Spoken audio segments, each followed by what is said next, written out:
Guys, कैसे हैं आप? उम्मीद करते हैं आप सब खैरियत से होंगे, खुश होंगे और हमारी दुआ है कि हमेशा खुश रहें, हंसते और मुस्कुराते रहें। मेरा नाम है रहमान अनवर और मैं मुजफ्फर इकबाल। और आज हम जिस वीडियो प्रयास करने जा रहे हैं, इस वीडियो का टाइटल है can Rahul Gandhi become PM in 2024 India alliance. तो देखते हैं वीडियो। रौनक भाई की अगर वीडियो पसंद आए तो वीडियो को लाइक, चैनल को सब्सक्राइब जरूर कीजिएगा। करते वीडियो स्टार्ट और देखते हैं। तो आखिरकार बाजी पलट ही गई। मोदी सर ने मामले में गुजरात की निचली अदालत ने इस साल अप्रैल में राहुल गांधी को 2 साल की सजा सुनाई। जब सजा सुनाई तो लोगों को लगा कि राहुल गांधी जी का खेल शुरू होने से पहले ही खत्म। इस सजा के साथ ही उनकी संसद सदस्यता भी चली गई। लोग सवाल पूछने लगे कि अब राहुल बाबा क्या करेंगे? क्या वो राजनीति से संन्यास लेकर फुल टाइम ट्रैवल ब्लॉगर बन जाएंगे? क्या वो मधुमक्खियां पालकर शहद बेचने का काम करेंगे, या फिर गांव गांव घूमकर आलू से सोना बनाने की फैक्ट्री लगाकर देश की गरीबी दूर करेंगे? लोगों ने यह मान लिया था कि वो कुछ भी करेंगे, मगर अब प्रधानमंत्री तो बनने से रहे। इसके बाद गुजरात हाईकोर्ट ने भी उनकी सजा बरकरार रखी तो कुछ कांग्रेसियों ने आलू से सोना बनाने वाली फैक्ट्री के लिए प्लॉट देखना भी शुरू कर दिया। कुछ ने तो 2-4 जमीनों के बयाने भी दे दिए, मगर इससे पहले कि नारियल फोड़कर किसी फैक्ट्री का मुहूर्त होता, सुप्रीम कोर्ट ने राहुल बाबा की सजा से रोक हटा ली। मजा आया। खबर मिलते ही कांग्रेसियों ने नाच नाच कर अपने घुंघरू तोड़ डाले। इसके बाद नो कॉन्फिडेंस मोशन पर बोलते हुए उन्होंने जिस जोश से प्रधानमंत्री पर हमला बोला, उसे सुनकर उनके समर्थक निहाल हो गए। उन्होंने मणिपुर में केंद्र सरकार की नाकामी पर सवाल उठाए, मोदी जी की तुलना रावण से कर दी, फिर अडानी का मुद्दा उठाकर बीजेपी को घेरने की कोशिश की। उनके इन तेवरों ने कांग्रेसियों में फिर से जोश भर दिया। अशोक गहलोत ने तो यहां तक कह दिया कि हमारे लिए राहुल गांधी ही पीएम कैंडिडेट है, बाकियों का हमें नहीं पता। गहलोत और उन जैसे बाकी लोगों की इस बयानबाजी से फिर से यह सवाल खड़ा हो गया है कि क्या सुप्रीम कोर्ट से राहत मिलने के बाद राहुल गांधी फिर से पीएम पद की दौड़ में शामिल हो गए?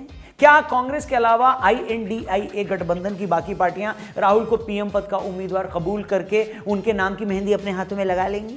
और सबसे बड़ा सवाल यह है कि क्या राहुल गांधी इन 5 सालों में इतने मजबूत हो गए हैं कि वो आमने सामने की टक्कर में मोदी को चुनौती दे पाए? तो आज के इस फनतंत्र में हम इन्हीं सारे सवालों का आंसर देने की कोशिश करेंगे, बशर्ते केजरीवाल जी हमें इसकी इजाजत दे दें। सर, शुरू कर सकते हैं क्या? करो ना भाई। नमस्कार दोस्तों, जय हिंद। मैं हूं रौनक। फनतंत्र में वेलकम। दोस्तों, राजनीति हो, फिल्में हो, यूट्यूब हो या कोई क्रिकेट टीम हो, यह बात क्लियर है कि आम आदमी ऑर्गेनाइजेशन से यानी इंस्टीट्यूशन से ज्यादा इंडिविजुअल से जुड़ता है, यानी लोगों से जुड़ता है। मतलब अगर दुनिया किसी क्रिकेट प्लेयर की फैन है और वो प्लेयर नए सीजन में टीम बदल लेता है, तो उसके फैन भी उसकी पिछली टीम को भूलकर नई टीम को सपोर्ट करने लगते हैं। फिल्म चाहे कितनी भी बकवास क्यों न लगे, अगर हमारा फेवरेट एक्टर उसमें है तो हम देखने जरूर जाते हैं। यूट्यूब या इंस्टा पर भी हमें किसी का काम पसंद आ जाता है तो हम उस आदमी को इतना बड़ा बना देते हैं जितनी बड़ी कंपनी भी नहीं होती। ये सारे एग्जाम्पल सिर्फ ये बताने के लिए दे रहा हूं कि हम इंसानों की नेचर ही यही होती है कि हमें इंस्टीट्यूशन से ज्यादा यानी ऑर्गेनाइजेशन से ज्यादा इंडिविजुअल यानी हम लोगों से कनेक्ट करते हैं। हमें इंसान अच्छा लग जाए तो हम उससे जुड़ी हर चीज को पसंद करना शुरू कर देते हैं, और यही बात बड़े लेवल पर पॉलिटिक्स पर भी लागू होती है। हो सकता है ऐसे कितने ही लोग होंगे जो एक पार्टी के तौर पर बीजेपी को पसंद न करते, मगर मोदी के फैन हैं, तो मोदी की वजह से बीजेपी को भी वोट दे देते हैं। यह ताकत होती है पॉलिटिक्स में चेहरे की, और यही वजह है कि जनरल इलेक्शन तो छोड़ दीजिए, ज्यादातर जगहों पर बीजेपी लोकल इलेक्शन तक में मोदी जी के चेहरे पर चुनाव लड़ जाती है। और पिछले 10 सालों से मोदी का यही चेहरा बीजेपी को इलेक्शन पर इलेक्शन जितवाता आ रहा है। ऑपोजिशन पार्टियों को इतना तो पता है कि उन्हें बीजेपी को हराना है, मोदी को पद से हटाना है, मगर अभी तक वो लोग ये तय नहीं कर पाए कि मोदी को हटाना है तो मोदी के सामने किसका चेहरा उतारना है। क्योंकि इस INDIA अलायंस में बहुत सारी पार्टियां साथ ही इस शर्त पर आई हैं कि किसी एक चेहरे को प्रोजेक्ट नहीं किया जाएगा। इन सब का एम है कि पहले हम लोग मिलकर ना बीजेपी को हराएंगे, फिर बीजेपी की अगर डोली उठ जाएगी तब देखेंगे कि पीएम की घोड़ी पर किसे बिठाना है। क्योंकि अभी किसी का नाम अगर अनाउंस कर दिया तो सभी फ्यूचर पीएम नाराज फूफा बनकर बारात आने से पहले ही घर चले जाएंगे। सच कहूं तो इस मामले में INDIA अलायंस के लोग गलत भी नहीं है, क्योंकि यहां हर रीजनल लीडर अपने आप में खुद को जॉन F कैनेडी से कम थोड़ी ना समझता है। इसलिए अगर कांग्रेस राहुल गांधी को पीएम का फेस बताती है तो ममता जी नाराज हो सकती हैं। टीएमसी वाले ममता जी को अगर चेहरा बताएं तो केजरीवाल बुरा मान सकते हैं, और केजरीवाल जी तो भैया अमेरिका में अगर कोई राष्ट्रपति उम्मीदवार घोषित हो जाता है ना तो उस पर भी नाराज हो जाते हैं कि इन लोगों ने मुझे क्यों नहीं उम्मीदवार बनाया। अब तो माशाल्लाह 2-2 राज्यों में उनकी पार्टी की सरकार भी है। INDIA में इनका हक तो बनता ही है कि नहीं। और ये ऐसी बात है जो इंडिया अलायंस में सभी जानते हैं। इसलिए पिछली बार बेंगलुरु में जब इनके अलायंस के लोग मिले तो मल्लिकार्जुन खड़गे ने क्लियर कर दिया था कि कांग्रेस पार्टी की इस पोस्ट में अभी कोई दिलचस्पी नहीं है, वो अपनी तरफ से कोई चेहरा प्रोजेक्ट नहीं करेगी। लेकिन मोदी सर ने मामले में सुप्रीम कोर्ट से राहत मिलते ही कांग्रेसी फिर से राहुल गांधी को पीएम पद का कैंडिडेट बताने लगे हैं। कि जब हमारी पार्टी का चेहरा जो राहुल गांधी है प्रधानमंत्री पद के लिए, फिर ये कहाँ बातें उठती है कि और कोई आएगा। तो ये किसने कह दिया? आप अधिकृत रूप से कह रहे हैं कि राहुल गांधी प्रधानमंत्री का चेहरा है कांग्रेस की। हमारे लिए तो है ये। एक्सपर्ट्स का कहना है कि दरअसल राहुल गांधी को पीएम कैंडिडेट बताने या न बताने के पीछे कांग्रेस की अपनी मजबूरी है। वेल, इससे पहले कि हम मजबूरियों की बात करें, आपका थोड़ा फायदा करवा देते हैं। डिस्क्रिप्शन में लिंक दिया। कोडिंग इन्वेडर्स एक ऐसा प्लेटफॉर्म है जिसके बारे में तो मैं सबको बताना चाहता हूं, जहां पर आपके पास मौका है 6 से 8 महीनों के अंदर एक नॉन आईटी जॉब से हाई पेइंग आईटी प्रोफेशनल बनने का, जिसका बेस्ट पार्ट है 100% जॉब असिस्टेंस। जी हाँ, यहां पर आप बड़ी बड़ी कंपनियों के जो एक्सपर्ट्स हैं उन्होंने डिजाइन किए जॉब ओरिएंटेड कोर्सेज हैं, उससे आप सीखेंगे। और मजे की बात यह है कि इसके लिए आपको कोडिंग बैकग्राउंड से होने की जरूरत भी नहीं है। ग्रेजुएट हुए तो बढ़िया, इंग्लिश आती है तो और बढ़िया। 300+ हायरिंग पार्टनर्स के साथ अभी तक 20,000 से ज्यादा कैंडिडेट्स को 10 से 25 लाख पर एनम की जॉब मिल चुकी है। Coding invaders job assistance batch के लिए एनरोल करने के लिए आपको डिस्क्रिप्शन में जो लिंक दिया उस पर क्लिक करके फटक से डाउनलोड करिए कोडिंग इन्वेडर्स, और 4 लोगों को और इस बारे में बताइएगा। ठीक है, नौकरी लगे तो मिठाई खिलवाइएगा। आगे बढ़ते हैं। वेल, हम लोग बात कर रहे थे कि क्यों राहुल गांधी को पीएम के तौर पर प्रोजेक्ट करना कांग्रेस की मजबूरी भी है। इसकी एक वजह तो यह है कि जिन जिन स्टेट्स में कांग्रेस और बीजेपी आमने सामने की टक्कर में है, वहां कांग्रेस को अगर बीजेपी को हराना है या मोदी को टक्कर देनी है तो उसे राहुल गांधी का नाम लेना ही पड़ेगा। जनता के बीच जाकर यह बोलना ही पड़ेगा कि राहुल गांधी ही ऑप्शन है। 2014 और 19 के इलेक्शन में कांग्रेस और बीजेपी 208 सीटों पर सीधी टक्कर में थे। इनमें से 90% सीटों पर कांग्रेस को हार का सामना करना पड़ा था। अब कांग्रेस को अगर इंडिया अलायंस में सबसे बड़ी पार्टी बनना है तो इन 208 सीटों में से कम आधी सीटें तो जीतनी ही होंगी, और इन सीटों पर वो तब तक नहीं जीत सकती जब तक वो राहुल को पीएम पद का उम्मीदवार न बताए। अच्छा, कांग्रेस के अंदर भी बहुत सारे ऐसे लोग हैं जिनको लगता है कि राहुल गांधी को अभी से पीएम फेस के तौर पर प्रोजेक्ट करना चाहिए। इन लोगों का मानना है कि राहुल गांधी की भारत जोड़ो यात्रा की वजह से पार्टी को, उन्हीं की यात्रा की वजह से पार्टी को कर्नाटक और हिमाचल जैसे स्टेट में बड़ी जीत मिली है। भारत जोड़ो यात्रा में इतने सारे लोगों का आना भी इस बात का प्रूफ था कि राहुल गांधी को बड़े लेवल पर लोगों का सपोर्ट मिल रहा है। मोदी सर ने मामले में सुप्रीम कोर्ट से रिलीफ मिलने के बाद राहुल गांधी विनर बनकर उभरे हैं। ऐसे में मोमेंटम राहुल गांधी जी के साथ है। यही टाइम है कि कांग्रेस पार्टी को खुलकर राहुल को बैक करना चाहिए, क्योंकि इसी साल एमपी, छत्तीसगढ़ और राजस्थान जैसे स्टेट में भी इलेक्शन है।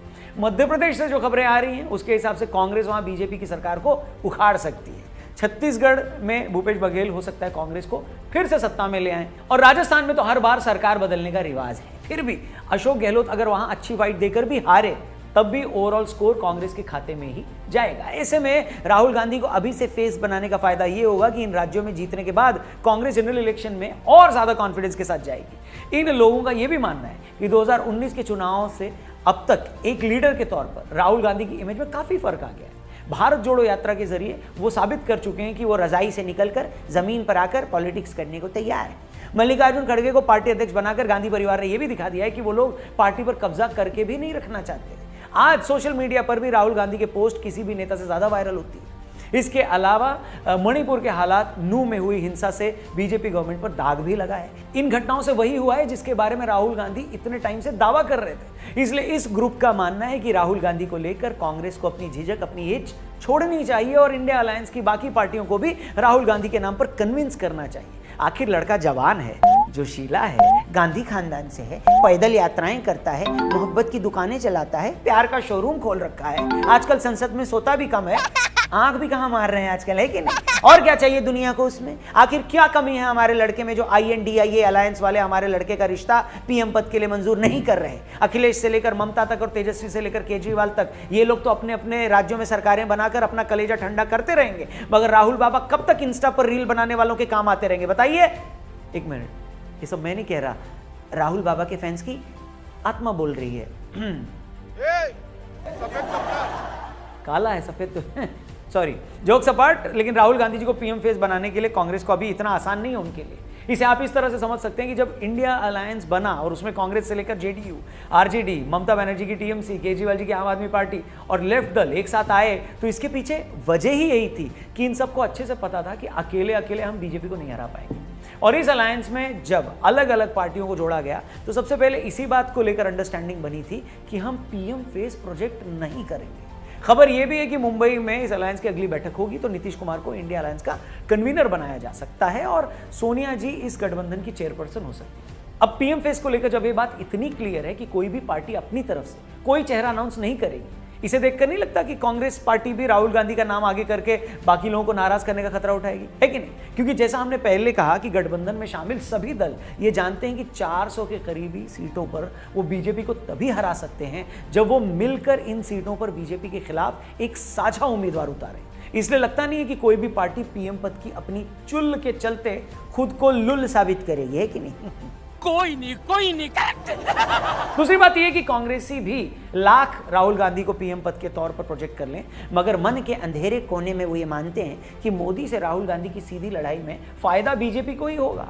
वो ये भी जानते हैं कि अगर कांग्रेस या इंडिया ने राहुल को मोदी के सामने प्रोजेक्ट किया तो बीजेपी बड़ी आसानी से इसे व्यक्तियों की लड़ाई बता देगी। राहुल के सामने आते ही बीजेपी इसे फिर से परिवारवादी राजनीति से जोड़ देगी। 2019 की तरह वो फिर से नामदार वर्सेस कामदार का नारा दे देगी और एक बार सारी लड़ाई फिर से मोदी और राहुल में सिमट कर रह जाएगी। और ऐसा हुआ तो मुद्दे पीछे छूट जाएंगे और व्यक्ति आगे आ जाएंगे, खासकर वो मुद्दे जिस पर ऑपोजिशन पार्टियां बीजेपी को घेरना चाहती है, फिर चाहे वो मणिपुर हिंसा का मामला हो, बढ़ती महंगाई का इशू हो, बेरोजगारी हो या बाकी मुद्दे हो। इसलिए राहुल गांधी की तरफदारी करने वाले लोग भी कहीं ना कहीं ये अच्छे से जानते हैं कि राहुल गांधी को बढ़ चढ़कर आगे लाना खतरे से खाली नहीं होगा। लेकिन यहां एक बहुत बड़ा वाला लेकिन है, वो लेकिन जिससे मैंने इस वीडियो की शुरुआत की थी। और वो लेकिन ये है कि आज की पॉलिटिक्स में जब चेहरों पर चुनाव लड़े जाते हैं, चेहरे दिखाकर ही भरोसा जीता जाता है, आपके राजनीतिक दुश्मन के पास मोदी जैसा मजबूत चेहरा हो और आपकी तरफ से कोई पीएम घोषित ही ना हो, ये तो वैसा ही हो गया जैसे फुटबॉल मैच में कोई टीम बिना गोलची के उतर जाए, अपना गोल पोस्ट ही खाली छोड़ दे। और कोई भी टीम अपना गोल पोस्ट खाली नहीं छोड़ सकती। आज की पॉलिटिक्स में कोई भी पार्टी या गठबंधन बिना चेहरों के उतरने का रिस्क नहीं ले सकता, क्योंकि लाइफ की तरह पॉलिटिक्स में भी जनता को आपको ऑप्शन देने ही होते हैं। कोई भी पार्टी सिर्फ ये नहीं कह सकती कि मोदी खराब हो और उसे पीएम मत बनाओ। आप ऐसा कहोगे तो जनता पूछेगी कि ठीक है, अगर मोदी नहीं तो तुम बताओ भैया किसको बनाएं। अब किसे बनाएं, ये एक ऐसा सवाल है जिसका जवाब देने में भी खतरा है और न देने में भी। अब ये INDIA अलायंस को तय करना है कि इसमें से किस खतरे से उसे कम खतरा है, क्योंकि इतना तो क्लियर है कि कांग्रेस से लेकर एनसीपी तक, नीतीश से लेकर अखिलेश तक, बहुत सारे नेताओं के लिए ये चुनाव आर पार का चुनाव है। पॉलिटिक्स में 10 सालों तक सत्ता से दूर रहना बहुत बड़ी बात होती है और इस बार जरा सी भी चूक हुई तो ये इंतजार बड़ी आसानी से 5 साल और बढ़ जाएगा। 5 साल और इंतजार करना बड़ा मुश्किल है, लेकिन मधुमक्खियां पालकर शहद का धंधा करना उससे भी ज्यादा मुश्किल है। बार बार घूमने जाना अलग बात है, मगर ट्रैवल ब्लॉगर बनकर यूट्यूब चैनल चलाना उससे भी मुश्किल है कि नहीं? बाकी इस मामले पर आपकी क्या राय है, कमेंट करके जरूर बताइएगा। आपको क्या लगता है 2024 में INDIA अलायंस को किसे अपना पीएम कैंडिडेट चुनना चाहिए? जो भी जवाब हो कमेंट सेक्शन में लिखिएगा जरूर। बाकी गाइस, तो जैसा हमने वीडियो देखी, बिल्कुल अगर देखा जाए तो रौनक भाई की बातें तो ठीक है, बाकी 2024 का इलेक्शन काफ़ी बेचैनी होने वाला है, इधर उधर से काफ़ी चीज़ें होंगी। लेकिन ये है कि अब राहुल गांधी जी भी हैं, वो भी इस लाइन में आ चुके हैं। पहले तो वो नहीं लड़ सकते थे, 2 साल अभी इलेक्शन, बाकी अब वो भी आ गए हैं। तो अगर देखा जाए तो इस वक्त तो जिससे भी पूछते हैं वो यही बोलता है कि जो है ना भाई 2024 में पीएम मोदी ही आएंगे। तो और तो किसी को लगता नहीं कि भाई कोई आएगा चेहरा या कोई चीज़ें बदलेंगी, लेकिन जो पीएम मोदी हैं वो ज़रूर भाई आएंगे। बाकी देखना यही है कि अब 2024 में भाई कौन आता है, तो देखेंगे ये चीज़। काफ़ी इस पर आप एक जो 2024 के इलेक्शन है ना काफ़ी टफ होने वाले। आप जो पहले एक होते थे ना कि मतलब के 1 साइडेड होते थे, वो नहीं होंगे। कम से कम इसमें तो एक चीज़ क्लियर है। लेकिन राहुल गांधी की बात करें तो एकदम से भाई उन्होंने एंट्री मारी है। एक 2 साल बैन उन पर लगा था, उसके बाद एक एंट्री उन्होंने मार लिया। लेकिन आगे देखो कि एक मतलब के कामयाब होते हैं या नहीं। लेकिन जो भी है ना, मुझे तो अभी भी वो अटल जी की बात ठीक है कि जो भी पार्टी आए एक देश के लिए अच्छी हो, एक देश के लिए मतलब कि वो एक अच्छी साबित हो और देश के लिए हर चीज़ करे जो अच्छा हो सके। नहीं, बिल्कुल ऐसे ही है। लेकिन ये कि जब से राहुल गांधी जी की भाई ये दूसरा उन्होंने सुप्रीम कोर्ट ने बहाल किया है ना, उसके बाद एक लहर जो है ना वो थोड़ी होप की जाती है। लेकिन फिर भी अभी तक जिस तरह रौनक भाई ने बोला है ना कि मतलब आगे आके जो है ना वो 2024 जब इलेक्शन डेज होंगे तो उस वक्त चेहरा जो है ना वो बहुत ज़्यादा इम्पोर्टेंस रखेगा। तो उसमें ज़ाहिर बात है अभी तक तो हम भी यही समझते हैं कि भाई पीएम मोदी जी जो है ना वो बेस्ट कैंडिडेट हैं। और जिस तरह वो सर खुद बता रहे थे कि कांग्रेस के लोग भी बहुत ज़्यादा कुछ जो है ना वो पसंद करते हैं पीएम मोदी, क्योंकि थोड़ा सा आगे जो है ना वो डिलीवर के ऊपर होता है कि वो किस तरह मामला को चलाते हैं। तो उन्होंने काफ़ी हद तक जो है ना वो मामला को संभाला भी और अच्छे तरीके से भी चलाया भी है। लेकिन ये कि अभी तक जिस तरह अलायंस का एक जो सिस्टम चल रहा है ना उसमें ये कोई इतना नहीं होता कि वो मतलब डरेंगे झुकेंगे या मतलब थोड़ी सी चीज़ के ऊपर नाराज़ होंगे। ये चीज़ जो है ना वो पहले हम भी इधर हमारा भी अलायंस बना था, हम भी यही समझते थे कि क्योंकि वो पिछले जो है ना वो अरसे से जो है ना एक दूसरे के मतलब ना उनका आपस में बहुत ज़्यादा इख्तलाफ था। लेकिन जब वो इकट्ठे हुए तो हम भी यही समझते थे कि इनमें से पीएम कौन बनेगा, दूसरा एक दो ओहदे हैं बड़े वो कौन लेगा, तो इसके ऊपर इनकी बननी नहीं है। लेकिन वो भी साल पूरा चल गए, मैनेज कर जाते हैं हर चीज़ मैनेज कर जाते हैं। ये नहीं होती क्योंकि उनका मेन जो मकसद होता है ना वो ये होता है कि हम अगले को किसी तरीके हमने पीछे करना है। जब वो पीछे कर जाते हैं तो वो उस चीज़ को फिर लेके जो है ना वो चलते ही रहते हैं। उनको पता है कि अब हमें अपने फायदे मिल गए। जाहिर बात है ज़रूरी नहीं कि पीएम सीट हो, लेकिन इन साइड पीछे भी रह के जो है ना वो बहुत सारे फायदे हासिल कर सकते हैं, ये चीज़ होती है। लेकिन अभी तक जो देखा है तो वो तो यही सूरत हाल लग रही है कि बहुत मुश्किल है। लेकिन ये मणिपुर और नो वाले वाकई इतने इम्पोर्टेंस अभी तक के लिए तो नहीं रखते, क्योंकि जो है ना ये चीज़ें चलती रहती हैं मुल्क के अंदर, कभी मतलब आ जाते हैं छोटे मोटे वाकयात। जैसे बीजेपी की गवर्नमेंट है तो जाहिर बात है एक जो मतलब के होते हैं अपोजिशन वो हर चीज़ का फ़ायदा उठा जाते हैं, चाहे जो भी। अब मणिपुर कोई मतलब कि थोड़ा एक इशू नहीं हुआ, बहुत बड़ा इशू बन गया था। तो हर जब भी एक आप स्पीच सुन लें कोई मसला हो तो मणिपुर में ज़रूर मेंशन करते हैं कि मणिपुर में आप फेल हुए, और भी कुछ फेलियर होंगे, एक होती है ऊंच नीच होती रहती है। लेकिन आगे देखो भाई इलेक्शन में रिजल्ट अब तो लोगों ने डिसाइड करना है। अब एक जो मतलब के एक पार्टी है उसने तो अपनी एक मतलब के मुहिम ही चलानी है, एक लोगों को बतानी है। लेकिन आगे देखो कि एक कैसे लोग ट्रीट करते हैं, कैसे लोग मतलब कि अपना लीडर चुनते हैं। नहीं अभी के लिए देखो ना जिस तरह नो कॉन्फिडेंस मोशन था वो एक तरह का जो है ना वो मतलब बीजेपी आसानी से जीत गई है। जो रात को खबर आ रही थी शायद अभी तक उसका फाइनल राउंड ना हो, फर्स्ट राउंड में तो जो है ना वो बीजेपी जीत गई है। लेकिन ये चीज़ें भी बहुत ज़्यादा माहौल पैदा करती हैं। अब जब ये चीज़ें निकलेंगी तो उस वक्त भी एक तरह से वोटर का जो है ना वो यही वोटर को लगेगा कि भाई बीजेपी को हराना बहुत मुश्किल है। बाकी देखेंगे, बाकी अब देखते हैं भाई 2024 में चीजें सब कुछ सामने आ जाना है, स्टार्ट हो गया मामला बस। ये चीजें चलती रहेगी। तो उम्मीद करते हैं आपको वीडियो पसंद आएगी। अगर पसंद आए तो वीडियो को लाइक, चैनल को सब्सक्राइब जरूर कीजिएगा। मिलते हैं नेक्स्ट वीडियो में, तब तक के लिए अल्लाह हाफिज़।